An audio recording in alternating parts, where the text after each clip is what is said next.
All right, let's take a quick look back at history where on this day, the first Honda Accord rolled off the assembly line of a newly built plant near Marysville, Ohio.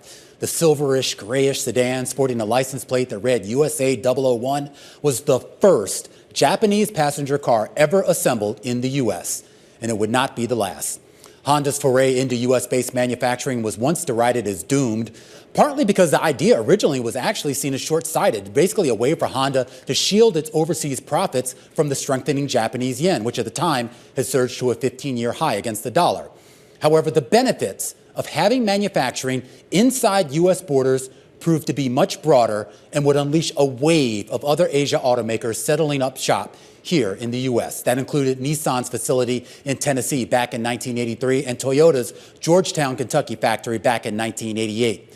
Their arrivals fundamentally changed the culture of the U.S. auto industry writ large, from their preference for non-union facilities to their infusion of Japanese protocols such as pre-shipped calisthenics to concepts like just-in-time delivery of supplies to keep parts inventory financially lean.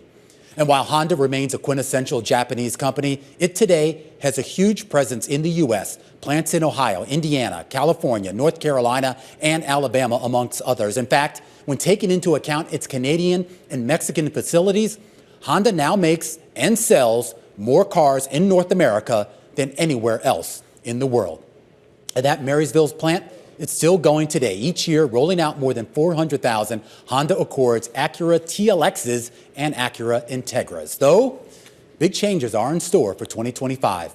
Honda said back in April that its first U.S.-made fully electric vehicles are going to come out of that Ohio plant. To make room for the EV line, U.S. production of the Accord will have to move for the first time ever, relocating to Honda's plant in Greensburg, Indiana, alongside the Civic and CR-V, ending an era, at least for the Accord, that kicked off 42 years ago today.